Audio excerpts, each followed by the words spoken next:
Bismillahirrahmanirrahim. Assalamualaikum warahmatullahi wabarakatuh.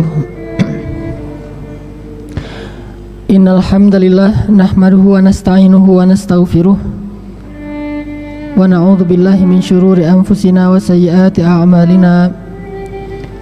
Man yahdihillahu fala mudhillalah wa man yudlil fala hadiyalah. Asyhadu an la ilaha illallah wahdahu la syarikalah wa asyhadu anna Muhammadan abduhu wa rasuluhu la nabiyya ba'da. Radina billahi rabba wa bil islami dina wa bi Muhammadin nabiyya wa rasula. Allahumma salli wa sallim wa barik ala sayyidina Muhammadin wa ala alihi wa sahbihi ajma'in, amma ba'd.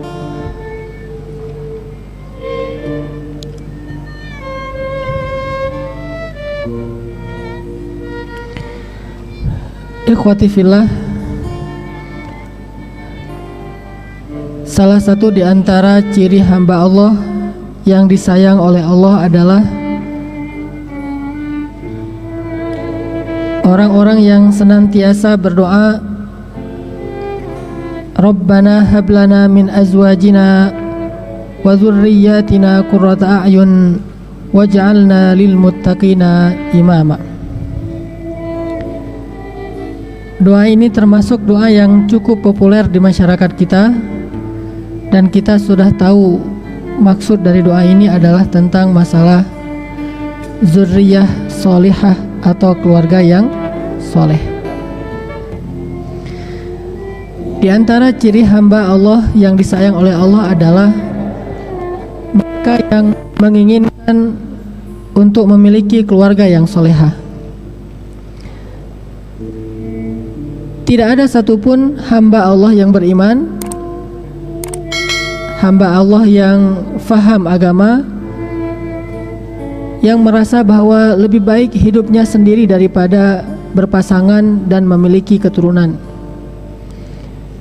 Kalaupun kita mendengar cerita misalnya Imam An-Nawawi, beliau meninggal dalam keadaan belum menikah, itu bukan karena beliau mengingkari pentingnya keluarga ataupun pernikahan. Akan tetapi karena kondisi pada waktu itu beliau sedang begitu sibuknya dengan tugas beliau sebagai ulama, mencari ilmu, mengeluarkan fatwa-fatwa yang sangat dibutuhkan oleh masyarakat.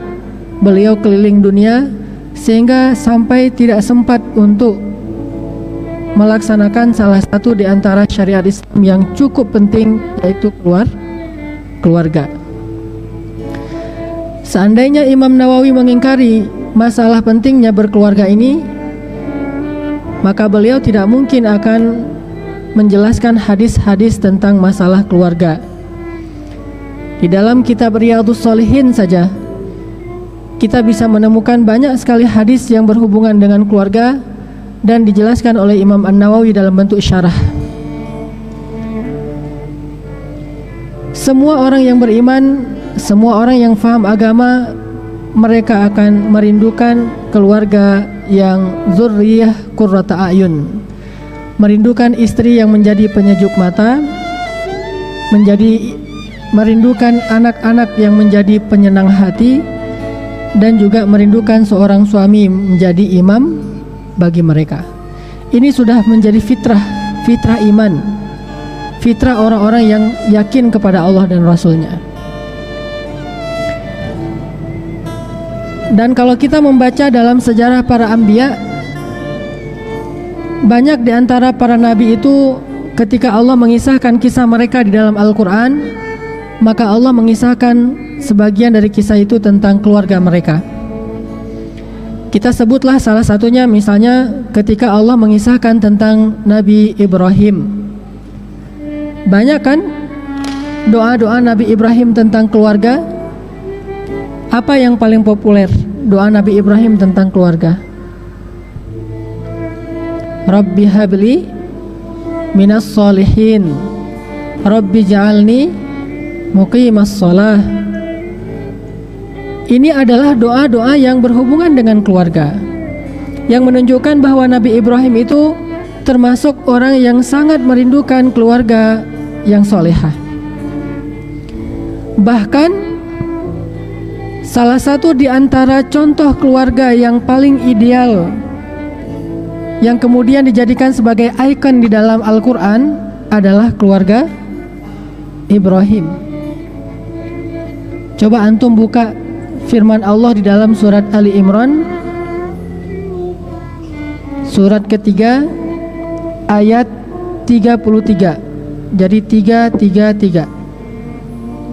Surat Ali Imran surat ketiga ayat 33.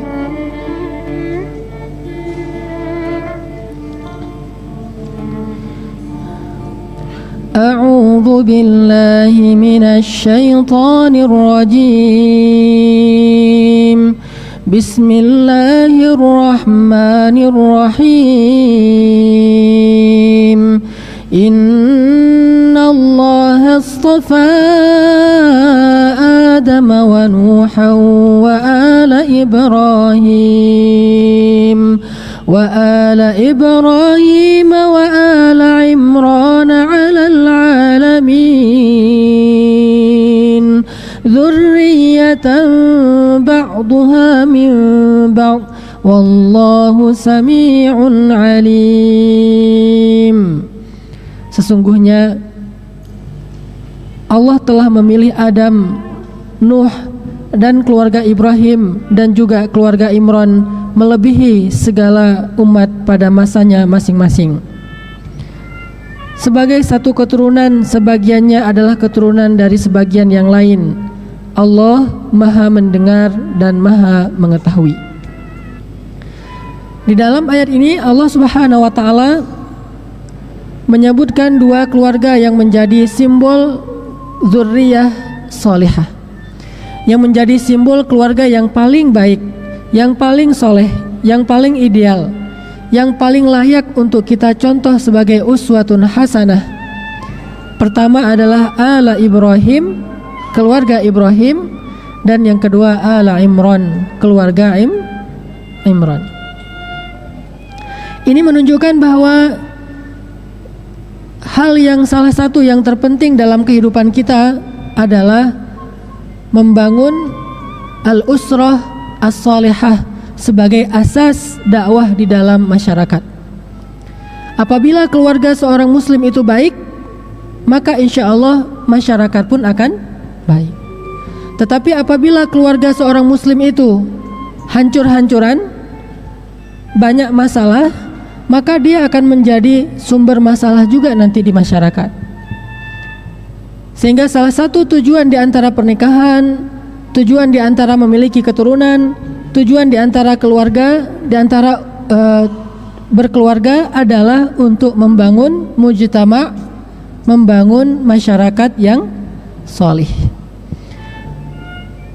Maka dari itulah Allah Subhanahu wa taala sangat sayang kepada seorang hamba yang sungguh-sungguh membangun keluarganya menjadi dzurriyyah yang qurrata a'yun, yang sungguh-sungguh membangun keluarganya menjadi dzurriyyah yang solehah, yang sungguh-sungguh untuk menjadi seorang imam yang adil bagi orang yang bertakwa, sehingga dengan kesungguhannya itu di dalam rumah tangga, maka Allah Subhanahu wa taala nanti akan memberikan rahmat yang besar ke dalam masyarakat dan umat. Sehingga salah satu di antara ciri hamba yang disayang oleh Allah itu adalah hamba yang merindukan dan sungguh-sungguh membangun keluarga yang solihah. Lalu Allah buatlah gambaran, apa gambaran dzurriyyah qurrata a'yun? Istri, anak, suami, kan di situ ketiga kan? Di dalam surat Al-Furqan, Rabbana hablana min azwajina, istri, wa dzurriyyatina, anak, waj'alna, suami. Jadi ada istri, anak, dan suami. Ada berapa hal? Tiga elemen. Kalau kita membaca ayat tentang pernikahan, biasanya yang paling suka dibaca di surat apa? Surat Ar-Rum. Apa istilah yang paling populer yang diambil dari surat itu? sakinah, mawaddah, warahmah. Tahu artinya? Kita sering mengucapkan istilah sakinah, mawaddah, warahmah. Selamat ya, semoga sakinah, mawaddah, warahmah. Tapi nggak semua orang Indonesia yang mengucapkan istilah ini faham arti sakinah, mawaddah, warahmah. Itu diambil dari surat Ar-Rum, litaskunu ilaiha sakinah wa ja'ala bainakum mawaddatan, mawaddah, warahmah, rahmah. Sehingga kita singkat menjadi sakinah, mawaddah, warahmah. Sebagian ulama tafsir mengatakan istilah sakinah, mawaddah, warahmah ini adalah istilah yang menjelaskan surat Al-Furqan.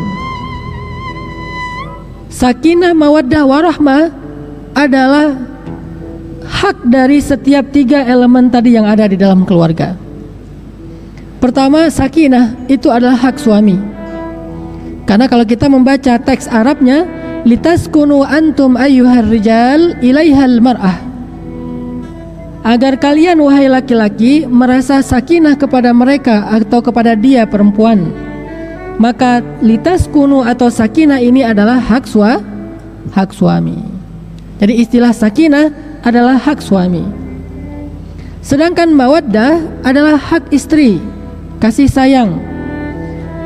Dari hak suami dan istri yang ditunaikan dengan baik ini muncullah istilah rahmah, yaitu hak anak. Seorang ibu ketika dia mengandung, di mana dia menyimpan bayinya? Di mana, Bu? Di dalam rahim. Rahim itu istilah Arab. Dari istilah rahmah kemudian menjadi rahim, artinya kasih sayang, rahmah. Tapi bukan almarhum ya. Rahim, almarhum juga dari kata rahmah. Apa arti almarhum? Yang dirahmati atau rahimahullah atau almarhum. Jadi sakinah adalah hak suami, mawaddah adalah hak istri, dan rahmah itu adalah anak. Apa maksud dari sakinah? Agar muncul keluarga yang solihah harus memenuhi 3 hak ini. Hak suami yang pertama adalah sakinah. Apa maksud sakinah? Secara terjemahan, sakinah itu artinya menjadi tenang. Apanya yang tenang? Tenang syahwatnya. Semua ulama sepakat itu. Jadi kalau ditanya, ini mah nikahnya pasti gara-gara hawa nafsu ya? Jawab, ya. Pasti kamu nikahnya gara-gara hawa nafsu kan? Kan dianya cantik. Bilang aja, iya. Oh, berarti kamu berdosa kalau nikah hawa nafsu. Siapa bilang berdosa menikah hawa nafsu? Bukankah salah satu tujuan dari pernikahan itu adalah untuk menenteramkan hawa nafsu? Hawa nafsu itu liar, tetapi ketika dia dihalalkan, maka menjadi ibadah. Tapi kalau tidak dihalalkan, dia menjadi dosa besar. Jadi kalau orang menikah karena hawa nafsu, salah satunya ya, bukan satu-satunya, salah satu alasannya menikah itu karena hawa nafsu, terutama laki-laki nih, nggak usah munafik kalau bahasa orang sekarang ya. Memang ada yang menikah nggak karena hawa nafsu? Ada sih, tapi jarang.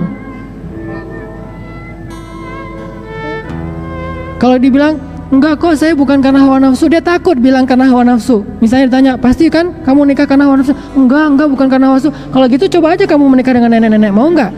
Gitu kan dibilang. Ini salah pemahaman Islamnya, terlalu parsial, enggak paham tentang Islam yang syumul, yang menyeluruh. Dia pikir hawa nafsu itu seluruhnya jelek. Enggak lah. Wa amma man khafa maqama rabbih wa nahan nafsa 'anil hawa fa innal jannata hiyal ma'wa. Islam adalah agama solusi. Ketika Allah mengatakan wa nahan nafsa 'anil hawa, nahan nafsu. Jadi bahasa Indonesia kan? Nahan nafsa, jadi nahan nafsu. Itu kan bahasa Arab. Siapa yang nahan nafsa? Allah menyuruh kita nahan nafsu, tapi solusinya gimana? Gimana cara menahan nafsu? Terutama ini bagi laki-laki yang sulit menahan nafsu. Kalau perempuan sulit menahan lisan, kalau laki-laki sulit menahan kemaluan. Itu hadis, kata Nabi, di antara yang paling banyak memasukkan orang ke dalam neraka itu 2. 1 lisannya, 2 kemaluannya. Perempuan cenderung secara umum, walaupun gak semuanya, lisan yang paling sulit untuk dia jaga. Laki-laki cenderung secara umum, walaupun gak semuanya, paling sulit menjaga adalah hawa nafsunya. Dan itu ada solusinya. Allah memberi solusi. Salah satu solusinya adalah pernikahan. Solusi lain kalau nggak sanggup menikah apa? Puasa. Jadi kalau mau sakinah dengan puasa, sebetulnya kalau yang disebut sakinah itu tentram, ngantuk, mungkin iya puasa bisa buat orang ngantuk kali ya. Tapi sakinah yang sebenarnya itu adalah bisa menahan hawa nafsu. Karena orang kalau misalnya dia lapar, lebih terjaga syahwatnya dibandingkan orang yang terlalu kenyang. Makanya diberikanlah syariat berpuasa. Sehingga kalau ditanya, apakah karena hawa nafsu? Ya, karena hawa nafsu, salah satunya. Itulah sebabnya ketika memilih pasangan, istri, yang pertama dilihat apa? Apakah agamanya? Itu yang keempat. Keturunan? Itu yang ketiga. Harta? Itu yang kedua. Dan yang pertama apa? Jamal, kecantikan. Kecantikan. Kenapa kecantikan? Karena itu salah satu hal yang dicari dalam pernikahan, litaskunu ilaiha, untuk menenteramkan hawa nafsunya. Sehingga Allah berfirman di surat Al-Mu'minun, walladzina hum li furujihim hafizun, menjaga kemaluan. Gimana cara jaga kemaluan? Illa ala azwajihim aw ma malakat aymanuhum, dengan cara dia menikah sehingga dia bisa menyalurkan syahwatnya secara halal kepada istri-istrinya atau kepada budaknya. Bahkan kepada budak pun boleh, cuma sekarang gak ada budak. Emang boleh Ustadz? Boleh. Budak gimana Ustadz? Budak yang kita dapatkan dari peperangan. Setelah selesai perang kita menang, dapat perempuan-perempuan dalam peperangan itu budak kan? Itu boleh dinikahi tanpa harus perwalian dari walinya, tanpa harus izin dari walinya, boleh dinikahi dan dipergauli seperti istri. Cuma karena orang Islam sekarang nggak pernah menang perang, nggak adalah fikih itu. Dulu fikih itu ada, termasuk siapa yang dinikahi oleh Nabi tanpa perwalian dari walinya ketika pulang perang Khaybar? Sofia. Memangnya Sofia tanya ke bapaknya dulu, mana bapaknya? Udah meninggal. Tanya ke keluarganya, nggak ada keluarganya. Dia satu-satunya dan dia dalam keadaan sedang ditawan oleh pasukan kaum muslimin. Sebelum Rasulullah mau menikahi Sofia, udah ada tuh yang ngincar-ngincar Sofia tuh. Ada sahabat yang diam-diam ngelirik-ngelirik Sofia. Lalu ketika pembagian ghanimah, para tawanan ini dihadirkan. Rasulullah tanya ke si sahabat ini, apa yang kamu inginkan? Kata dia, Sofia. Apa yang kamu inginkan? Kata sahabat ini, Sofia ya Rasulullah. Rasulullah kemudian cemberut. Kata Rasulullah, Allah sudah memberikan dia untukku. Kalau udah pakai Allah mah susah ya, udah pakai wahyu. Allah sudah memberikan Sofia untukku, kamu cari yang lain. Oh ya udah deh Rasul. Yang enak, yang cantik-cantik dalam Rasul. Akhirnya dia cari yang lain. Akhirnya Sofia dinikahi sama Rasul, dan Sofia pun ditanya, dia sendiri yang ditanya, enggak ada walinya. Bagaimana menurutmu hai Sofia? Kata Sofia, aku menerima apapun yang kau tawarkan. Maka menikah dengan Rasulullah. Au ma malakat aymanuhum, budak. Kepada istri-istrinya atau kepada budaknya dia boleh menyalurkan syahwatnya, furujihim. Dan itu fa innahum ghairu malumin. Mereka dengan cara-cara kayak gitu enggak tercela. Dengan cara yang Allah jelaskan tadi dua, itu tidak tercela. Giliran kita mencela, wah pasti gara-gara hawa nafsu. Kenapa kita mencela apa yang Allah tidak cela? Giliran orang yang jelas-jelas berzina, faman ibtagha wara'a dzalika faulaika humul adun. Siapa yang menyalurkan syahwatnya dengan cara selain dua ini, faulaika humul adun, itulah orang yang melampaui batas. Tapi yang menyalurkan syahwat dengan dua cara ini, qad aflahal mu'minun. Coba, beda banget mindset kita dengan mindset Al-Quran. Kita baca Al-Quran bukan untuk bangun mindset, kita baca Al-Quran untuk menumpuk pahala. Kalau kita baca Al-Quran untuk membangun mindset, kita jadi tahu, oh ini boleh-boleh saja, oh ini mah gak tercela, ini mah wajar-wajar aja, ini mah normal, ini mah standar. Tapi kalau kita baca Al-Quran sekedar untuk numpuk pahala, ketika dihadapkan dengan sedikit masalah-masalah kayak gini, kita bingung. Kita bilang orang tuduhan macam-macam, padahal menurut Allah saja fa innahum ghairu malumin, mereka tidak tercela, tapi mereka dicela. Tidak tercela, cuma dicela oleh manusia. Sedangkan yang jelas-jelas tercela, di media dia tampilkan bahwa dia melakukan perbuatan selain dua ini, kemudian dia dipenjara, kemudian dia bebas, semuanya kami mendukung, kami mensupport, kami apa segala macam. Padahal menurut Allah fa innahum ulaika humul adun, mereka itu melampaui batas. Kebalik-balik masyarakat kita, gara-gara Al-Quran tidak dibaca untuk membangun pemahaman, tetapi dibaca sekedar untuk membangun pundi-pundi pahala. Jadi ikhwati sekalian, mulai sekarang fahamilah bahwa istilah sakinah itu bukan istilah lempeng aja asal bilang sakinah mawaddah warahmah, bukan. Istilah sakinah adalah istilah yang khusus menjadi hak seorang suami. Salah satu yang paling besar di situ adalah litaskunu ilaiha, artinya agar syahwat seorang suami itu bisa tersalurkan secara halal. Kemudian kalau kita membaca hadis tentang litaskunu ilaiha menjadi hak suami, maka istri atau perempuan yang paling keren menurut hadis khairun nisa. Apa arti khairun nisa?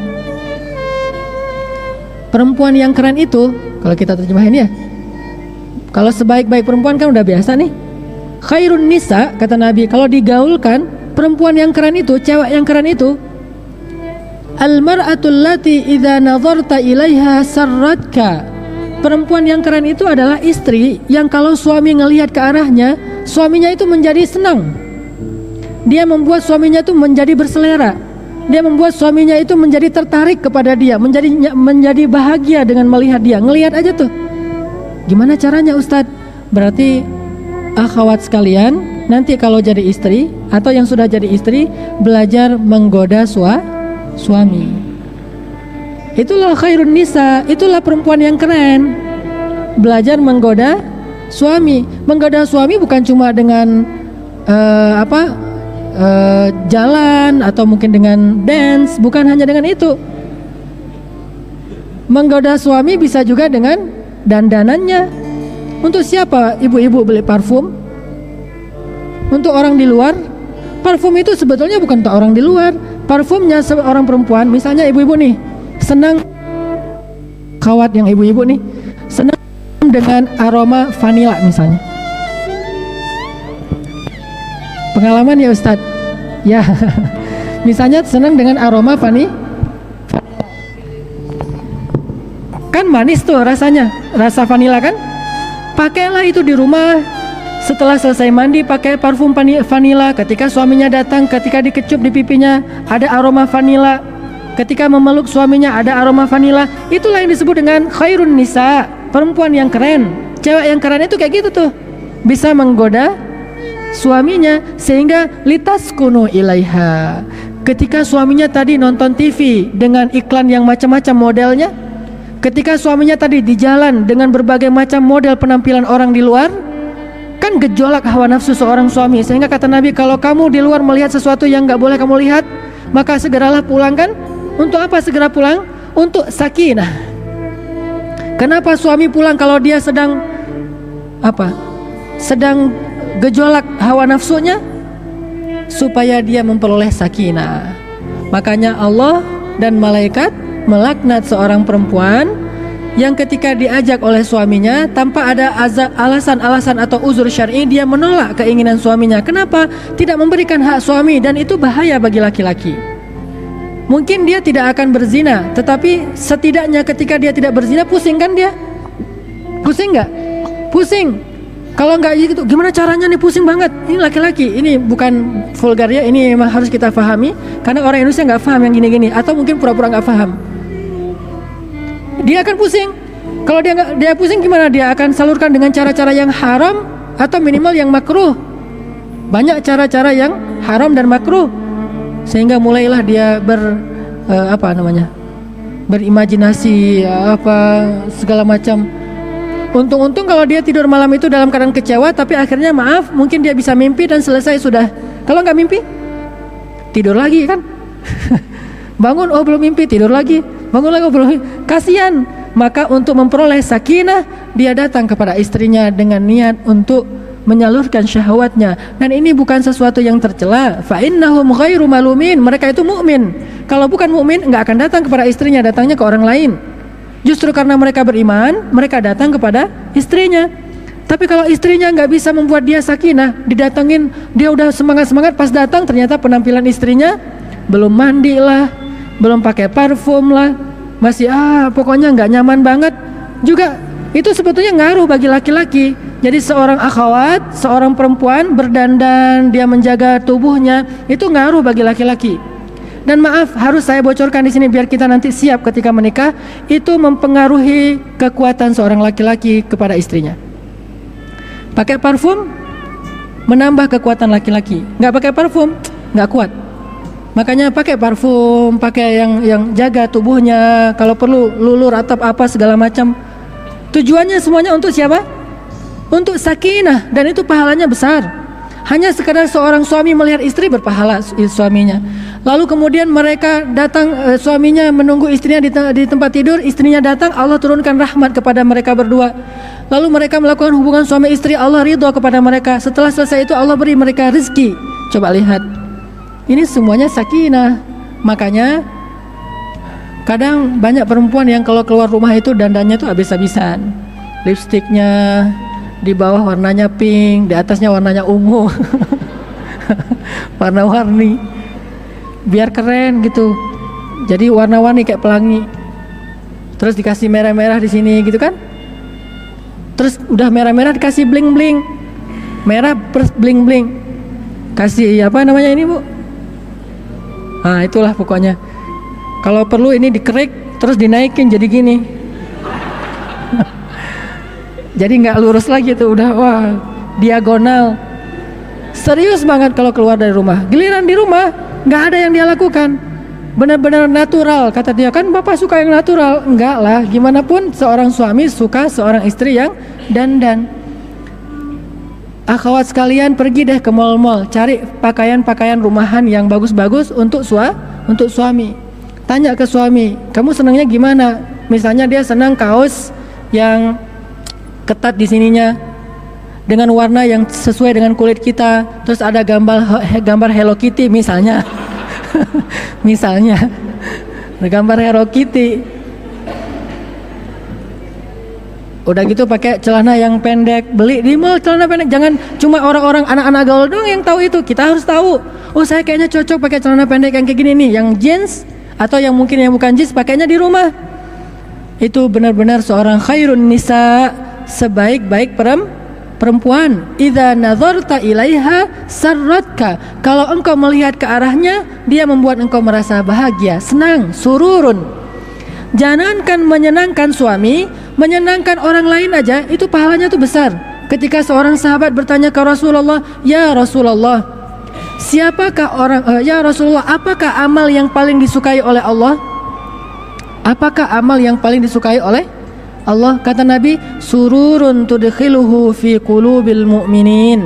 Amal yang paling disukai Allah itu adalah surur, bahagia, senang, yang engkau masukkan ke dalam hati orang-orang yang beriman.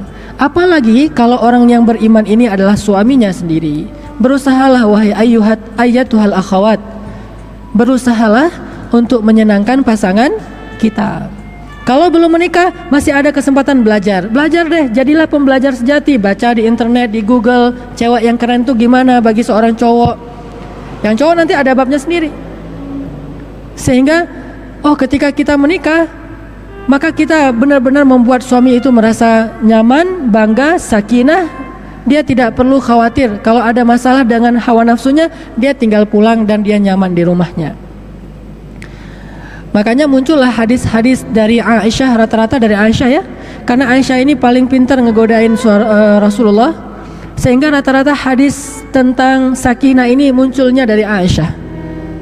Sampai Nabi ketika sakit keras, karena beliau merasa nyaman banget bersama Aisyah, sebelum beliau wafat, beliau tanya, hari ini jatah siapa?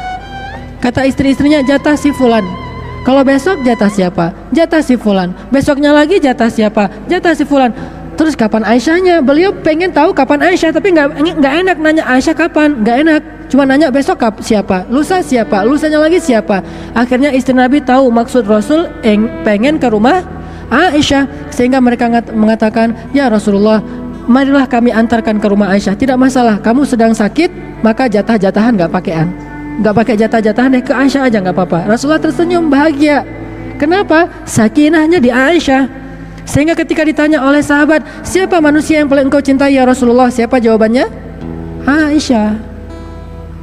Istri yang cantik banyak, istri yang kaya juga ada, istri yang muda, memang rata-rata istri Nabi itu muda, setengahnya tua. Jadi yang muda itu bukan cuma Aisyah, Sofia, Hafsah, Maria. Ini kan muda-muda, ini kan Zainab, ini muda-muda. Tetapi Aisyah yang paling membuat Rasulullah sakinah, bukan karena perawan juga, tetapi karena emang pintar dalam membahagiakan suami. Jadi kalau ngelihat Aisyah tuh, Rasulullah tuh jadi apa? Jadi senang gitu. Gimana rasanya ngelihat pasangan senang? Gimana caranya tuh? Belajar Bu, penting sekali itu, penting sekali. Gimana ketika suami ngelihat istrinya, suaminya tuh jadi senyum, walaupun capek jadi bisa senyum. Gimana caranya? Memang harus dipelajari, dan itu ilmu psikologi ada, ilmu komunikasi ada di situ, termasuk ilmu tentang gaul juga ada di situ. Buat suami itu merasa syarat kalau dia melihat ke arah istri, dia merasa senang. Sehingga baru disebut sakinah. Namanya dzurriyyah qurrata a'yun. Rabbana hab lana min azwajina, ya Allah, anugerahkanlah kepada kami istri yang qurrata a'yun. Apa arti qurrata a'yun? Yang menyejukkan mata. Istilah menyejukkan mata dalam bahasa Arab, kalau bahasa Indonesianya nyenengin hati. Istri yang menyenangkan hati.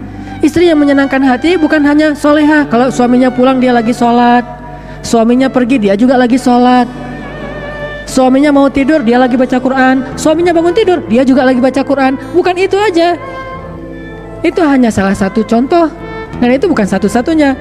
Jarang ada juga cerita bahwa Rasulullah itu ketika mau tidur, Aisyah lagi baca Quran. Terus pas Rasulullah bangun tidur tengah malam, Aisyah udah bangun duluan dan dia lagi baca Quran loh. Keren banget kan? Enggak ada hadis kayak gitu. Terus kalau Rasulullah baru datang dari jauh, ternyata di ketok-ketok pintu nggak ada yang buka. Ternyata ngapain? Aisyah lagi baca Quran, panjang lagi bacaannya tuh, sehingga Rasulullah nunggu di depan pintu. Nggak ada tuh. Ternyata bukan itu. Itu adalah hubungan seorang perempuan dengan Allah. Tapi hubungan dia dengan suami bukan bab itu. Itu bab hablum minallah. Seorang perempuan juga hamba Allah. Selain dia juga seorang istri, maka itu bab hamba Allah. Kalau bab istri bukan itu pembahasannya. Kalau ada seorang ustadz bahas tentang istri yang solehah itu yang banyak baca Quran, itu sebetulnya salah bab. Kalau mau bahas banyak baca Quran itu bukan bicara tentang istri, bicara tentang hamba Allah. Misalnya Aisyah pernah baca Al-Quran dari subuh sampai duha 1 ayat saja. Itu bab yang dipakai oleh ulama tentang bab apa? Bab takut kepada Allah, bukan bab istri yang solehah kepada kepada suami. Nggak ada. Jadi beda pembahasannya. Oh, istri yang solehah itu adalah istri yang tahajud 1 malam itu misalnya 1 juz. Itu bukan istri yang solehah, itu seorang hamba yang solehah. Sedangkan istri yang solehah tadi itu pintar ngegodain suami. Dan ini jangan dibahas. Dikira menggoda suami itu bukan ibadah, dikira menggoda suami itu nggak penting. Bukankah menggoda suami itu adalah salah satu bentuk menyenangkan suami? Kalau menyenangkan suami, kata Nabi, khairun nisa, sebaik-baik perempuan. Makanya pembahasannya apa dulu nih? Istri atau perempuan atau hamba? Kalau perempuan, pembahasannya nanti tutup aurat. Itu kalau perempuan yang soleh itu apa? Perempuan yang muhajjabah, yang menutup aurat. Perempuan yang soleh itu apa? Perempuan yang menundukkan pandangan. Itu perempuan yang soleh. Hamba yang soleh itu apa? Hamba yang ahli ibadah. Ibu yang soleh itu apa? Ibu yang pintar mendidik anaknya. Istri yang solehah, istri yang pintar menggoda suaminya. Makanya beda-beda pembahasannya. Kok saya baru dengar dari Ustadz ya, ternyata menggoda itu ibadah? Ya, selama ini kebalik-balik babnya. kita nggak memahami sesuai dengan babnya masing-masing. Kalau kita memahami dengan babnya masing-masing, ternyata istri yang soleha bukan yang menutup aurat, justru yang banyak membuka aurat. Istri yang soleha bukan yang menundukkan pandangan, tetapi yang justru menggoda dengan pandangan. Istri yang soleha bukan yang paling malamnya dia bergadang dengan tahajud, justru dia malamnya bergadang dengan melayani suaminya. Istri yang soleha bukan yang pintar mendidik, tetapi justru yang mau dididik oleh suaminya. Kalau yang dibahas adalah istri, bukan perempuan. Kalau perempuan nanti bab perempuan. Kalau hamba Allah, bab hamba Allah. Kalau ibu, bab ibu. Kalau istri, bab istri. Makanya ya akhwat, belajar untuk menjadi istri setelah kita mungkin faham menjadi seorang perempuan. Insya Allah dengan penampilan kayak gini, saya ngelihat udah jadi perempuan solehah. Allah istiqomahkan insya Allah. Tapi bisa nggak jadi istri yang soleha? Nggak semua perempuan soleha itu istri yang soleha loh. Nggak semua perempuan yang soleha itu adalah istri yang soleha. Karena babnya beda tuh. Kalau kita mau memspesifikkan pembahasan, maka kalau mau menjadi khairun nisa, perempuan yang paling keren adalah salah satunya perempuan yang menyenangkan suaminya. Jika suami memandang aja tuh nyenengin. Tanya ke suami, lipstik yang kamu suka tuh warnanya apa? Kalau perlu beli lipstiknya tuh bareng suami. Aku suka lipstiknya itu yang pink muda. Pakai lipstik pink muda. Aku suka lipstiknya itu yang ada lapisan lilin gitu yang agak-agak mengkilap gitu. Kalau saya tahu banget sih, kan saya seorang suami yang kayak mirip-mirip apa istilahnya lip gloss, tapi lip glossnya tuh lipstick. Ada kan? Lip gloss tapi lipstick. Bukan cuma lip gloss kan cuma ngebasahin bibir doang. Ini ada lipsticknya, ada warnanya. Nah itu keren tuh, pakai. Terus model rambut pendek atau panjang atau setengah atau ikal atau cepak, ya terserah lah. Tergantung selera suami, mau cepak pun boleh. Oh saya keren, saya seneng rambutnya ikal, gaya-gaya cewek-cewek Spanyol gitu. Oh ya udah ikalin aja tuh, diikalin. Saya seneng rambutnya agak-agak kayak gini, mirip-mirip polwan. Ya udah seginiin. Saya seneng rambutnya panjang kayak orang Korea misalnya, panjangin dan lurus. Tergantung selera. Semua itu ibadah, wahai ibu-ibu, wahai akhwat. Ketika kita berusaha untuk menyenangkan suami, dan berbahagialah kalau suami senang. Bukan orang lain senang kita bahagia, dipuji sama orang lain kita senang, dipuji sama orang lain kita bahagia. Bukan, kalau dipuji suamilah kita bahagia. Dan insya Allah kalau dari awal pernikahan si istri ini udah care masalah ini, insya Allah suami itu nggak akan pelit dengan pujian. Pasti dia akan puji, wah keren banget, mama keren banget, atau yayang keren banget misalnya. Kalau dia sungguh-sungguh. Cara ketawa, cara melihat, terus pedulinya, terus cara dia duduk, cara dia jalan, semua itu benar-benar penting. Ini yang dimaksud dengan litaskunu ilaiha. Bahkan ketika ada seorang sahabat dari Mekah, muhajirin, mau menikah dengan orang Ansor, orang Madinah, tapi belum ngelihat calon pengantinnya. Nabi tanya ke sahabat laki-laki ini, kamu sudah ngelihat calon pengantin kamu? Belum ya Rasul. Saya percaya aja sama mak comblangnya kalau bahasa kita ya. Kata Rasul, lihat dulu. Kenapa Rasul harus dilihat? Karena di mata orang Ansor itu ada sesuatu. Apa maksudnya? Orang Ansor itu sipit-sipit, sedangkan orang muhajirin itu matanya besar. Orang muhajirin, orang Mekah gak suka perempuan yang matanya sipit, sehingga khawatir kalau dia belum melihat calon istrinya, entar pas malam pertama ngelihat sipit, akhirnya dia nyesel. Makanya kata Nabi, kamu sudah ngelihat calon istri kamu? Belum ya Rasulullah. Lihat, karena di mata orang Ansar itu ada sesuatu. Rasulullah nggak mau bilang sipit, nggak enak. Ada sesuatu, maksudnya dia beda matanya dengan orang Makkah. Dan perempuan yang cantik itu salah satu simbolnya adalah hurul ain kan dalam bahasa Al-Quran. Hurum maqsuratun fil qiyam, yang matanya besar dan dia menjaga diri di dalam kemah-kemah. Maksudnya perempuan yang cantik itu versi Al-Quran, versi surat Ar-Rahman adalah yang matanya besar. Kalau matanya nggak besar gimana Ustadz? Gampang, pakai bulu matanya di jadi kesannya kayak orang pas acara pengantinan tuh gimana? Saya kadang-kadang nggak kenal dengan beberapa orang yang selama ini saya kenal, pas dia jadi pagar ayu, Jadi pagar ayu itu ternyata matanya tiba-tiba jadi besar dengan make up kan ya. Oh, mata ini ditebelin bulu matanya, terus ini garis kanan dan kirinya tuh agak tarik dikit. Jadi kesannya oh matanya lebar. Nah, ini semuanya adalah simbol kecantikan yang Allah gambarkan sendiri di dalam Al-Quran, digambarkan oleh Rasul di dalam hadis. Tujuannya apa? Tujuannya bukan untuk buat fitnah di luar rumah. Tujuannya adalah untuk mensakinahkan orang yang ada di dalam rumahnya, yaitu suami. Ini yang dimaksud dengan sakinah. Kita sering istilah sakinah tapi nggak ngerti. Sekarang saya tanya ke ikhwan, boleh menikah karena hawa nafsu? Boleh? Boleh atau boleh banget? Boleh banget. Itu ya, satu. Dua, mawaddah. Mawaddah itu adalah hak istri. Kalau hak istri, berarti saya menghadapnya ke sini nih. Kalau tadi kan hak suami menghadapnya ke sana. Kalau hak istri menghadapnya ke sini. Giliran ini yang diceramahin sekarang.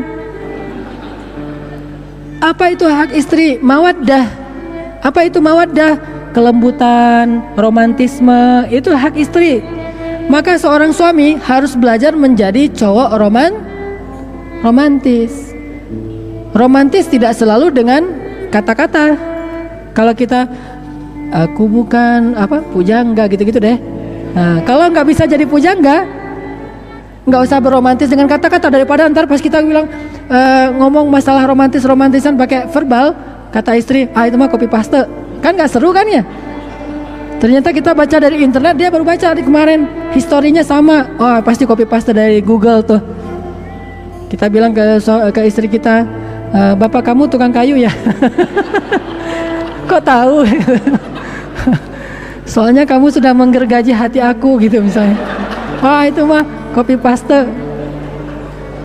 Selalu main bapak ya, gak ada yang lain selain bapak. Bapak kamu tukang pos ya? Kok tahu sih? Soalnya dia sudah menghantarkan cinta kamu ke aku. Gitu-gitu kan? Itu mah copy paste. Kalau nggak bisa ngeromantis pakai kata-kata, romantislah dengan perhatian. Romantislah dengan perhatian. Perhatikan, beri dia kenyamanan dan sebagainya.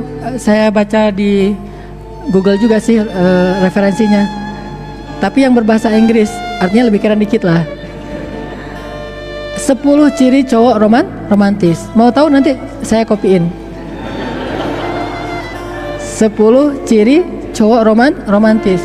Ketika dia di kendaraan, romantisnya tuh gimana? Gimana romantisnya cowok ketika di kendaraan? Nggak tahu ya? Romantisnya laki-laki ketika di kendaraan, cara nyetirnya dia harus duduk jauh dari setir. Dia nggak boleh duduk nyetir tuh gini. Itu nggak romantis banget, kayak supir angkot. Cowok yang romantis tuh kalau nyetir tuh gini di kendaraan. Terus sebelah tangan, sebelah lagi dia pegang gigi ya, apa istilahnya? Ya, gitulah. Terus kalau dia beloknya itu ada pelajarannya. Ternyata ketika saya bawa istri saya, dia memperhatikan saya nyetir. Keren juga ya nyetirnya, gini-gini, gaya-gayaan. Duduknya agak jauh, yang tegak, jangan duduk udah jauh gini. Nggak romantis. Ketika istri mau masuk mobil, dibukakan pintunya. Gimana cara ngebukakan pintu mobil untuk istri? Apa bedanya suami dengan supir? Cara buka pintunya tuh beda. Suami yang buka pintu dengan supir buka pintu gimana bedanya? Mana yang supir? Terus kalau misalnya kita ngajak pasangan kita dinner, ini bukan pelajaran pacaran ya, jangan dipraktekkan di pacaran, praktekkan ketika sudah menikah. Ketika kita ngajak pasangan kita dinner, kita duduknya di mana?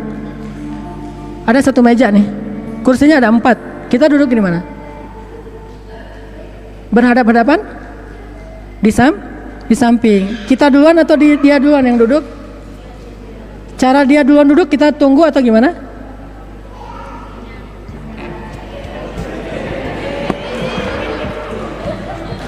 Terus dia berdiri. Setelah dia berdiri, jangan langsung ditarik. Ini meja, pas dia datang kita giniin. Pas dia udah berdiri, kita rapetin dikit. Tapi kita nunduk. Dan cara dapetinnya tuh jangan gini. Kursinya tuh dipegang dari bawah. Dia duduk, baru kita duduk di sebelah. Sarana kau tahu, baca dong. Karena kita punya hak dari mereka, yaitu sakinah. Mereka punya hak dari kita, yaitu mawaddah. Belajarlah. Istrinya belajar, perempuan belajar, laki-laki belajar. Hasilnya rahmah. Makanya mawaddah, Rasulullah itu sangat romantis kepada istri. Salah satu adegan romantisnya ketika naik kendaraan, saat Rasulullah membawa pulang Sofia. Sofia ini terkenal orangnya agak kecil, nggak setinggi Aisyah, nggak setinggi Hafsah. Dia agak kecil, sehingga ketika dia mau naik ke atas unta, nggak bisa naik. Gimana caranya Rasulullah membiarkan dia naik? Rasulullah dengan kerennya, dengan kesatrianya, beliau langsung begini. Sofia berdiri di atas lututnya Rasulullah. Sekarang kan mobilnya nggak gitu-gitu amat ya, kecuali mau naik truk. Kalau mau naik truk, mama silakan naik ke atas truk. Mungkin kita jongkok gitu. Ini kan naiknya mobil biasa, bukan mobil truk. Kalau dulu kan onta sama kayak truk. Jadi cara naikkan istri ke atas onta, nanti kalau pas umrah tuh, siapa yang umrah bawa istri, cara naikin istri ke atas unta, duduklah, biarkan istrinya yang berdiri di atas lutut kita. Dan setelah dia berdiri, lututnya tuh jangan disapu di depan dia. Itu nggak romantis banget. Dia berdiri kan pasti kotor kan lutut kita. Udah gitu pas kita berdiri gini-gini. Itu nggak keren banget cowok kayak gitu tuh. Masa ada cowok kayak gitu ya? Biarin aja kotor. Nanti ujung-ujung pas dia nggak ngeliat baru gitu-gitu. Kalau dia masih ngeliat jangan. Artinya hadis-hadis Rasul tentang mawaddah beliau kepada istri-istrinya itu banyak. Dan itu kita belajar. Walaupun kita bukan manusia yang perfect, kita nggak kayak Rasulullah, dan kita nggak sempurna seperti Rasulullah, tetapi minimal kita belajar. Bukan persis kayak Rasul, nggak. Artinya dari adegan-adegan romantismenya Rasulullah bersama istri menunjukkan bahwa mawaddah itu penting dalam keluarga. Mawaddah itu penting, dan kita sesuai dengan zuruf itu keadaan, kita bisa mengembangkan ilmu itu di dalam kondisi-kondisi yang kekinian dengan kecenderungan perempuan yang ada di kita, beda dengan yang ada di Arab misalnya, sehingga memberikan mawaddah kepada istri, termasuk memanggil dia dengan panggilan yang baik, termasuk membelai dia. Jangan tidur duluan, lebih bagus sih istri duluan yang tidur. Walaupun saya belum bisa kayak gitu selalu, kadang-kadang hilang duluan, istrinya belakangan. Berusahalah untuk istri lebih duluan yang tidur, suaminya belakangan. Bangunnya suami duluan, istri belakangan. Apa buktinya? Hadis Rasulullah selalu bangun duluan, Aisyah masih tidur. Akhirnya Rasulullah sholatnya di mana? Di sebelah Aisyah. Nah, itu menjadi dalil bahwa bersentuhan suami istri itu tidak batal wudu. Aisyah raba-raba mana Rasulullah, ternyata dapat jempolnya, oh lagi sholat. Aisyah lanjutin tidurnya. Rasulullah tidur di sebelah sholat di sebelah Aisyah. Ketika Rasulullah sudah selesai sholat tahajud, baru Rasulullah membangunkan Aisyah untuk sholat witir. Nggak tega dibangunin untuk tahajud, kasihan, karena sholat Rasulullah kan panjang banget, sehingga Rasulullah mengajak Aisyah sholatnya pas witir. Itu juga romantis. Termasuk hadis ketika Rasulullah datang, Aisyah sedang dalam keadaan nggak masak hari itu kan ya. Masak itu tugas istri atau bukan, ibu-ibu? Masak? Tugas istri atau bukan masak? Masak itu bukan tugas istri. Istri nggak ada kewajiban memasak. Terus kalau lapar gimana? Beli aja warung Padang. Nggak ada kewajiban seorang istri harus masak. Tidak ada kewajiban seorang istri harus nyapu rumah. Nyapu rumah, nyuci pakaian, itu nggak ada tuh. Terus kewajiban istri apa tadi tuh? Yang sakinah tadi. Kalau yang ini bonus dari istri, karena istrinya solehah banget, maka dia masak, maka dia nyuci baju, maka dia membersihkan rumah. Itu pahalanya pahala sedekah. Tapi jangan sampai gara-gara yang pahala sedekah, dia sampai tidak menunaikan kewajiban yang pertama tadi. Gara-gara sibuk masak, gara-gara sibuk nyapu, akhirnya nggak sempat dandan. Itu dandan itu nomor 1, masak dan nyapu itu nomor 2. Kalau misalnya masih sempat dandan, ya udah masak dulu aja deh, karena suami pulang masih sejaman lagi, misalnya masak sebentar, setelah itu dandan. Jadi suami pun ketika pulang dan ternyata nggak ada makanan di rumah, jangan nyalahin istri. Mama ngapain aja di rumah? Dandan pak. Wah kerjaan dandan. Ya emang dandan kerjaannya kan ya. Bahasa Arabnya perempuan apa? Selain nisa, al-mar'ah. Bahasa Arabnya cermin apa? Mir'ah. Al-mar'ah tuhibbul mir'ah. Perempuan itu suka cermin. Al-mar'ah dan mir'ah itu saudara kembar, nggak bisa dipisah. Makanya cuma bedanya apa? Kan bahasa Arab itu kan nggak ada barisnya kan. Kalau kita salah baca, mau baca perempuan yang solehah adalah kita baca al-mir'atus solehah, cermin yang solehah. Gara-gara beda baris. Makanya saudara kembarnya perempuan itu adalah cermin. Makanya orang Arab menyebut cermin itu dengan istilah yang sama dengan perempuan, hanya dibedakan barisnya. Al-mar'atu tuhibbul mir'ata. Sesungguhnya perempuan suka kepada cermin. Dan tugas utamanya masak, nyuci dan nyapu itu bukan tugas utama perempuan, istri, tapi tugas utama pembantu. Kalau nggak ada pembantu ya silahkan jadi sunnah, jadi tambahan nafilah, jadi ibadah sedekah dari seorang perempuan. Rasul pulang, pas sampai di rumah buka-buka panci, nggak ada isinya. Oh Aisyah nggak masak. Apa kata Rasul? Aisyah hari ini aku puasa. Untung nggak masak gitu kan.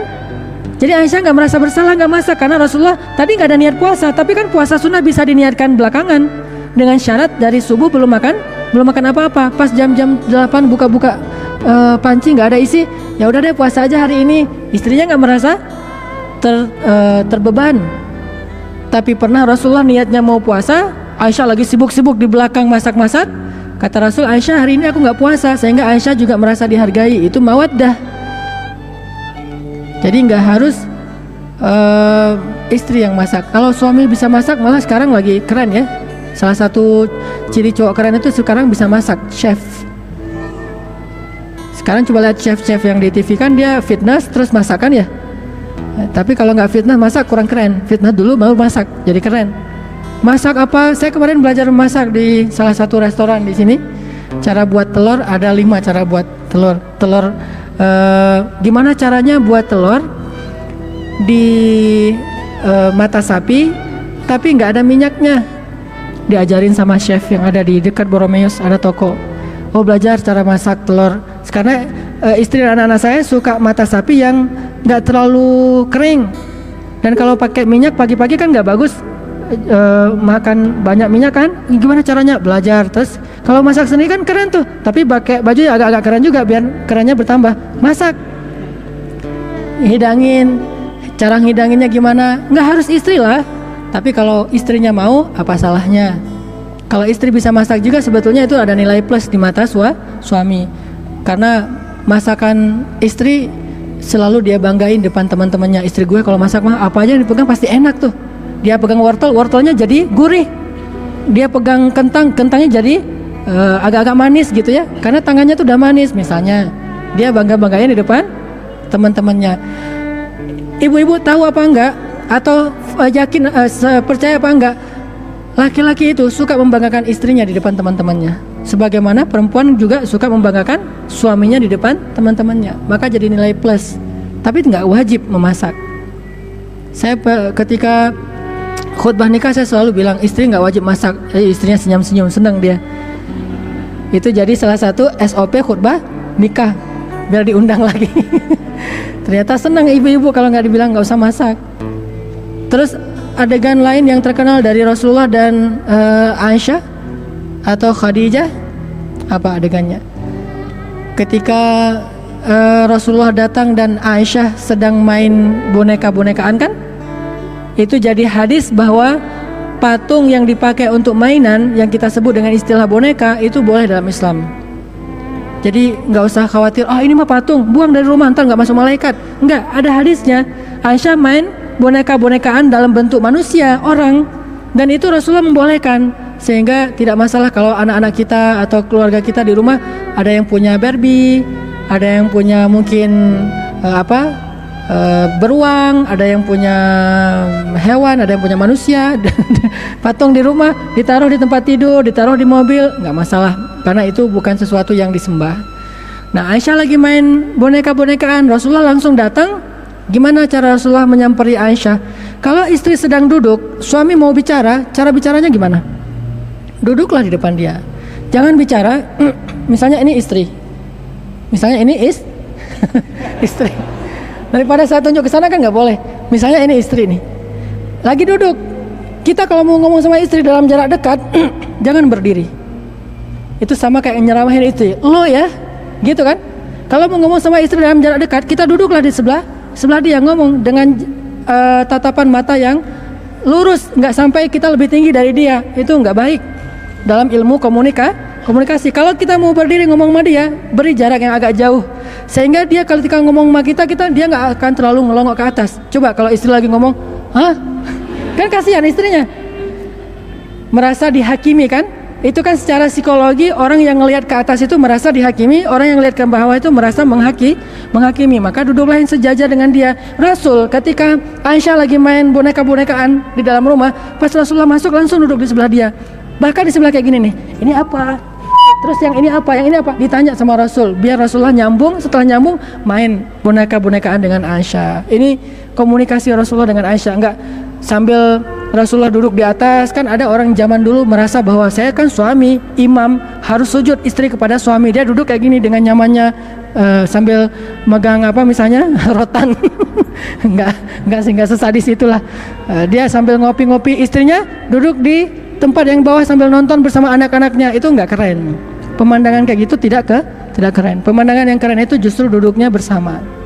Ini namanya mawaddah. Termasuk kalau misalnya istri lagi curhat tentang temannya, dia mungkin ribut dengan seseorang, atau ribut dengan mertua, atau ribut dengan iparnya, atau ribut dengan tetangga, atau ribut dengan siapa aja, lalu dia curhat ke kita. Jangan pernah bilang, itu mah perasaan mama aja, itu pantang. Itu mah perasaan kamu aja, itu pantang tuh. Dia akan merasa kurang kita nggak berpihak kepada dia, kurang dihargai. Atau kita bilang, enggak, masalah nggak sebesar itu kok, masalahnya cuma masalah simpel kok. Jangan pernah mengatakan ini kata-kata kunci yang harus di blacklist dalam ucapan kita. Itu mah perasaan kamu aja, enggak kayak gitu amat, kamu aja yang terlalu membesar-besarkan. Atau itu mah masalah kecil, jangan. Terus jangan juga kita bilang, oh itu memang masalah besar banget tuh, jangan juga. Ini sok-sok lebay gitu kan. Terus gimana caranya? Berusaha untuk berpihak kepada dia. Walaupun dia salah, tapi berpihak dulu. Karena bukan mendukung kesalahan dia, berpihak dulu. Nanti setelah itu nanti kita arahin pelan-pelan. Itu udah etika komunikasi yang romantis. Jadi nggak boleh kita istri lagi curhat panjang lebar kita bilang, masalahnya cuma gitu aja. Ternyata kirain masalah apa gitu. Ternyata cuma masalah kayak gitu doang. Saya udah dengar serius-serius apa. Dia kan diam aja kan. Istri itu bagusnya perempuan lebih banyak diam kalau dengan suaminya. Kecuali dengan teman-temannya agak susah diam, tapi kalau dengan suaminya dia diam aja. Nah kalau laki-laki dengan istrinya dia buruknya nggak bisa diam. Kalau dengan orang lain baiknya dia bisa diam. Aneh ya, kebalik-balik. Seharusnya dia dengan istrinya itu dia berusaha untuk nyenangin hati istrinya, dia berpihak kepada istrinya, dan istri nanti insya Allah akan merasa dibela gitu. Ketika seorang istri bisa merasa dibela oleh suaminya, dia akan bangga banget kepada suaminya. Berarti saya dapat pelindung, ada yang ngebelain. Walaupun dalam hati kita memang dia yang salah, tetapi jangan langsung bilang memang kamu yang salah. Saya kan orangnya objektif, saya nggak akan berpihak kepada yang salah. Qulil haq walau kana murran, katakanlah yang benar walaupun pahit. Udah pakai hadis lagi, katakanlah yang benar walaupun pahit. Udah pahit langsung setelah itu. Jangan. Jadi mawaddah, nanti bisa banyak tambahan yang lain. Terus yang terakhir rahmah. Rahmah itu kasih sayang dari Allah Subhanahu wa taala. Makanya inti dari pernikahan itu salah satunya adalah memperoleh keturunan yang menyejukkan mata, baik laki-laki ataupun perempuan. Dan Nabi SAW juga sering mengatakan, perbanyaklah anak, sesungguhnya aku membanggakan umatku nanti di padang mahsyar dengan banyaknya jumlah mereka, kan ya, dengan banyaknya jumlah mereka. Jadi istilah banyak anak ini bukan istilah berarti banyak anak banyak rezeki dan lalu kemudian berlepas tanggung jawab, enggak. Tapi maksudnya kalau seorang ayah itu punya banyak anak dan dia bisa mendidik kerjasama dengan istrinya, pastinya bisa mendidik dan menafkahi, itu jauh lebih utama dalam Islam daripada seorang ayah dan ibu yang punya anak cuma 2. Jadi nggak ada cerita 2 lebih baik, nggak ada. Tergantung, kalau misalnya dia punya banyak anak ternyata terlantar, itu banyak dosa malah. Tapi kalau banyak anak dia nafkahi secara zahir, dia tarbiyah secara batin, dia berikan pemahaman agama yang baik, jadi anak yang soleh, bahkan berprestasi, ini justru ayah yang luar biasa. Makanya di Palestina dalam kondisi perang, mereka rata-rata anaknya itu lebih dari 10. Kenapa? Kalau anaknya sedikit habis sudah mujahid. Dan alhamdulillahnya Allah memberikan di sana banyak anak laki-laki dibandingkan perempuan, sehingga bisa langsung dipakai untuk jihad. Bukan berarti nggak ini anak perempuan, nggak. Maksudnya di sana dibutuhkan anak laki-laki karena kebutuhan jihad. Rata-rata yang saya kenal teman-teman dari Palestina itu, para ulama-ulama dan mujahid yang saya tahu, itu rata-rata anaknya lebih dari 10 dan setengahnya lebih laki-laki. Sekitar 15 tahun kemudian udah jadi calon prajurit baru. Coba bayangin kalau 15 orang berarti setiap tahun muncul prajurit baru dalam satu keluarga tuh. Sehingga kata Nabi, maaf, ini kata Nabi bukan kata Ustaz Hanan. Kata Nabi dalam hadis Bukhari, laki-laki yang memiliki istri lebih dari 1 itu lebih baik daripada laki-laki yang memiliki istri cuma 1. Kenapa Nabi sampai bilang gitu? Bukan soal poligaminya, soal dia bisa memiliki peluang punya anak lebih banyak. Dengan punya anak lebih banyak pula kebaikan-kebaikan yang bisa dia berikan di tengah-tengah masyarakat. Kalau dia benar. Kalau nggak benar, anak 1 aja bisa jadi jalan masuk neraka. Makanya tergantung siapa laki-lakinya dulu nih. Kalau laki-lakinya faham agama dan dia bertanggung jawab memberikan nafkah, lebih baik dia punya banyak anak. Nah, cuma terbentur sekarang di masyarakat kita itu rasa tidak enak dengan istilah cinta sejati. Cinta sejati itu walaupun istrinya nggak punya anak, nggak bisa melahirkan. Saya punya seorang teman, istrinya ini mungkin karena diuji oleh Allah ya, ada penyakit sehingga dia nggak bisa punya anak. Kata dokter, mereka udah konsultasi berkali-kali. Terakhir kemarin mereka mau punya anak lewat cara anak bayi tabung. Ternyata udah 3 kali uji coba bayi tabung nggak berhasil karena masalahnya di istrinya. Kata dokter, 1% dari 100% cuma 1% kemungkinan istri bapak bisa punya anak. Saya bilang ini bukan soal saya ngusulin yang jelek-jelek ya, tetapi punya anak itu penting. Makanya kalau istri ini paham, dia akan mengusulkan, jangan ceraikan saya, tapi menikahlah lagi agar kamu punya anak. Itu kan yang diusulkan oleh Sarah kepada Ibrahim, sehingga Ibrahim menikah dengan Hajar. Lalu Ibrahim punya anak Ismail, lalu Allah beri balasan kepada Sarah karena kebaikannya Ishak. Dari Ishak muncul keturunan Nabi, Yakub, Yusuf dan sebagainya sampai Isa. Tapi di kita itu disebut pelanggaran terhadap cinta sejati. Entah apa arti cinta sejati dalam persepsi orang Indonesia. Mungkin terlalu banyak baca Shakespeare ya, sehingga cinta sejatinya persepsinya barat. Kalau dalam Islam, cinta sejati itu adalah cinta karena Allah. Mana yang menurut Allah itu baik, itulah cinta sejati. Mana yang menurut Allah itu buruk, maka itu pengkhianatan terhadap cinta sejati. Di kita enggak, cinta sejati itu adalah cinta versi Shakespeare atau orang-orang barat. Makanya karena itulah akhirnya dia terbeban, dia murung sendiri, dia mau memutuskan mau menikah lagi, enggak enak sama istrinya juga enggak punya inisiatif kesadaran. Ini salah. Kalau dalam pemahaman Islam ini salah. Kecuali istrinya tidak punya cacat dan bisa memberikan anak kepada suaminya, ini lain lagi babnya. Ini istrinya nggak bisa memberikan anak, berarti dia salah. Dia harus membiarkan suaminya memiliki anak, karena bisa jadi orang yang seperti ini kalau mendidik anak jauh lebih baik, sehingga nanti muncul kebaikan di tengah-tengah masyarakat. Karena salah satu tujuan dari pernikahan itu adalah islahul mujtama', memperbaiki masyarakat. Serius amat? Oke. Sakinah, mawaddah, warahmah. Sakinah hak siapa? Mawaddah hak siapa? Rahmah itu adalah anak. Maka mudah-mudahan Allah Subhanahu wa taala menjadikan kita termasuk di antara orang yang merindukan keluarga yang solehah. Lalu ketika Allah beri kita kesempatan untuk berkeluarga, untuk membentuk keluarga yang solehah, maka Allah memberikan kita kesiapan untuk memberikan hak orang-orang yang menjadi tanggungan kita. Seorang istri memberikan hak suami, yaitu sakinah, dengan cara dia menjaga kecantikan dia, berdandan, menggoda suami. Seorang suami memberikan hak istri, mawaddah, dengan cara belajar menjadi seorang suami yang bisa menyayangi istrinya, yang bisa romantis ke istrinya, yang bisa membela istrinya dan melindungi istrinya. Dan mudah-mudahan dari dua sakinah mawaddah ini Allah anugerahkan rahmah. Allah anugerahkan anak yang menjadi pengikat yang lebih kuat daripada sekedar cincin dan buku nikah terhadap seorang laki-laki dan perempuan.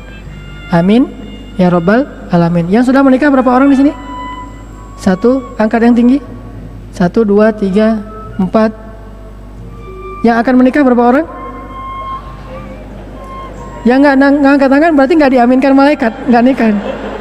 Jomblo sejati ntar. Insyaallah semuanya bakalan menikah.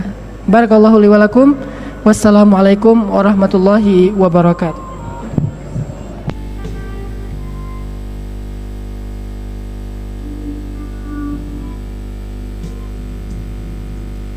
Ya, kajian taklim ahad sekarang kajian yang paling romantisnya. Biasa nama tekieu. Siap. Bagi Ikhwan atau ahad yang akan bertanya, silahkan. Dari Ikhwan satu pertanyaan, dari Ahwat satu pertanyaan. Dari Ikhwan dulu, silahkan. Ada yang mau bertanya? Oh, tidak ada. Berarti Ahwat 2 jatahnya pertanyaan. Siap. Semangat teh. Badai dialungkan, badai dekat ya.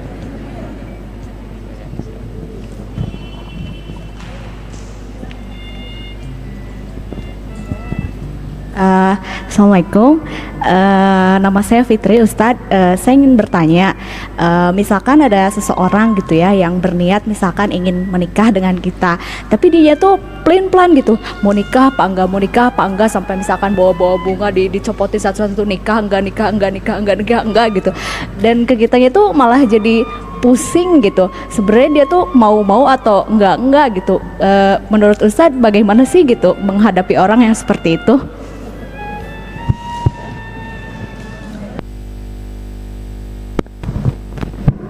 Bagaimana menghadapi orang seperti itu? Gak usah dihadapin.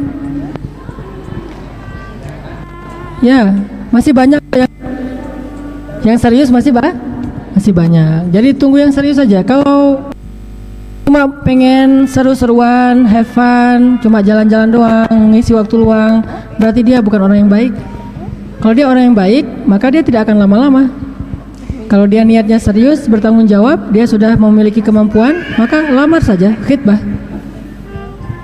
Tapi kita pun sebelum mengatakan ya juga harus ta'aruf kan. Ta'aruf itu beda dengan ta'aruf-ta'arufan. Ta'aruf tujuannya pertama untuk mencari tahu tentang calon pasangan kita. Kedua untuk mencari tahu apakah kita ngeklik nggak ke dia. Dan bagi yang belum menikah, saya pesankan sebagai orang tua nih.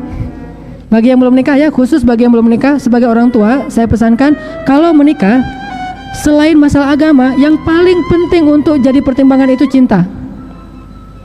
Benar-benar harus dirasakan di sini nih. Kalau nggak kerasa di sini, tapi orangnya baik, orangnya soleh, orangnya udah nggak kerasa di sini, tunggu dulu deh, tunggu sampai kerasa. Kalau nggak kerasa, jangan dulu. Kenapa? Nggak akan baik nanti hubungannya. Kalau hanya sekedar mengandalkan agama belum selesai. Makanya Nabi menikah dengan istri-istrinya. Satu yang beliau pakai cinta, dua yang beliau pakai cinta, Khadijah dan Aisyah. Itu beda banget hasilnya kan. Makanya itu jadi pertimbangan juga. Walaupun agama nomor satu pastinya, cuma cinta itu harus dipertimbangkan. Dan gimana kita cinta itu kita tahu ada apa enggak? Rasain aja di sini. Kalau bahasa kerennya, close your eyes, listen to your heart. Rasain aja di sini. Ada enggak di sini? Kalau enggak ada di sini, enggak usah deh. Tapi kalau yang ada di sini cuma enggak ada dalam agama, agamanya enggak baik, cuma kerasa banget di sini, suruh dia perbaiki agama. Cinta itu penting, makanya, dan jangan bilang cinta itu sesuatu yang nista, enggak. Cinta itu anugerah dari Allah. Allah Subhanahu wa taala Maha Cinta. Orang-orang yang beriman akan kami berikan wudda, kami berikan cinta. Makanya Kalau dia nggak serius, berarti dia belum ngerasain apa-apa dalam hatinya. Antara ya enggak, ya enggak, ya enggak. Ntar kalau udah nikah, gitu lagi gimana? Makanya dia nggak serius, jangan. Cari yang lain, tunggu yang lain. Bukan cari yang lain, tunggu yang lain. Dan sekedar informasi, saya punya banyak sekali yang mau menikah tapi belum jelas calon-calonnya nih. Jadi kalau udah ada yang pengen nikah boleh menghubungi saya. Bukan dengan saya, dengan banyak calonnya di dalam ini ada sekitar, kalau yang perjakanya dan keren-keren ada sekitar 5 orang. Ada yang hafiz, ada yang pengusaha muda, masih perjaka, masih anak muda. Yang perempuan juga banyak. Ada beberapa orang yang juga ini ke saya, nanti silakan Ustaz mau ini. Terutama yang akhwat, karena kalau diperkenalkan dengan cara kayak gini insya Allah lebih selamat. Kita ustadznya tahu ini siapa, si fulan ini bagaimana latar belakangnya, keluarganya seperti apa, daripada ujuk-ujuk ketemu di mall tukar nomor PIN BB, jadi kan bahaya juga tuh. Jadi cobalah untuk mencari dengan cara yang baik. Ada lagi? Bismillahirrahmanirrahim, Ustaz. Ya. Kan tadi yang rentan itu yang ada 2. Yang pertama itu lisan dan yang kedua itu kemaluan. Nah, yang kemaluan itu kan untuk pria dan ininya menikah.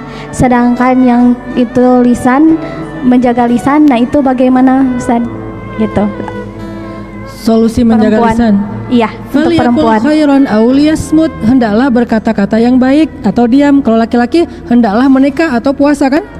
Kalau perempuan hendaklah berkata-kata baik atau diam. Puasanya sama dengan diam, menikahnya sama dengan berkata-kata baik, sama, 2 solusinya. Bagi laki-laki menikahlah atau puasa. Bagi perempuan berkata-kata yang baik-baik aja. Kalau ngomong tuh yang enak, yang menghasilkan kebaikan. Kalaupun nggak berpahala minimal yang baik lah. Kalau nggak pun berpahala, kalau nggak bisa juga ya udah diam. Itu solusi. Falyakul khairan aw liyasmut. Belajar kalau ngomong itu yang isinya kebaikan-kebaikan, atau kalau enggak belajarlah diam seperti diamnya Maryam di dalam surat Maryam.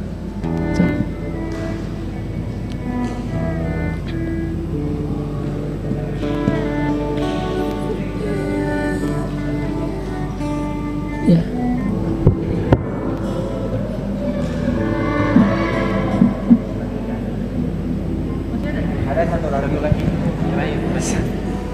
Assalamualaikum warahmatullahi wabarakatuh. Ustaz, kalau misalnya istri itu lebih pintar agamanya gitu, gimana ya menghadapinya gitu? Kalau misalnya gitu. Kalau istrinya lebih pintar agama daripada suami, cara menghadapinya, maka suami harus lebih banyak belajar. Jangan mau kalah sama istri. Harus lebih banyak belajar. Nggak ada lah manusia yang sempurna ketika nikah langsung dia sempurna, nggak. Bisa jadi kadang-kadang gini nih, istri lebih pintar dalam masalah bahasa Inggris daripada suami. Ntar kita kelihatan culunnya kalau udah berhubungan dengan bahasa Inggris gitu ya. Apalagi ke luar negeri atau buka internet, ini apa sih artinya? Kadang-kadang kita kelihatan suami gini-gini amat, kalah bahasa Inggrisnya. Belajar, harus lebih unggul daripada istri, sehingga nanti dia ada apa istilahnya ya, kewibawaan imam di situ. Apalagi ini bab bahasa agama, bukan bahasa Inggris, agama. Mutlak suami itu harus lebih daripada istri, seharusnya. Kalau enggak, berarti dia punya PR besar untuk dia selesaikan. Dia belajar banyak. Tapi istri saya dokter, Ustadz, dokternya di Mesir pula. Ini berat emang. Kalau istrinya dokter di Mesir, kita harus ke Mesir dulu. Dokter itu lama prosesnya. Ya udahlah, setidaknya kita lebih soleh daripada dia. Apa yang kita udah tahu kita langsung amalkan. Karena pintar agama itu nggak selesai masalahnya. Tapi mengamalkan agama itu kan lebih sulit ya. Belajar teori agama untuk dapat ijazah itu cepat, tapi belajar mengamalkan ijazah itu bisa seumur hidup, belum tentu lulus juga. Makanya kalaupun kita nggak bisa ngejar dalam arti akademis, maka kejarlah dalam arti kesolehan. Jadilah lebih soleh dari istrinya. Kalau istrinya ahli tahajud, lebih duluan kita bangun tahajud. Kalau istrinya ahli Quran, lebih banyak bacaan Al-Quran kita. Jadilah lebih soleh dari dia. Kalau nggak bisa ngimbangin ilmunya, karena emang harus imam di depan kan, waja'alna lil muttaqina imama, harus di depan. Kalau nggak bisa di depan, berarti dia punya PR besar. Nggak sehat, selalunya kayak gitu tuh nggak sehat.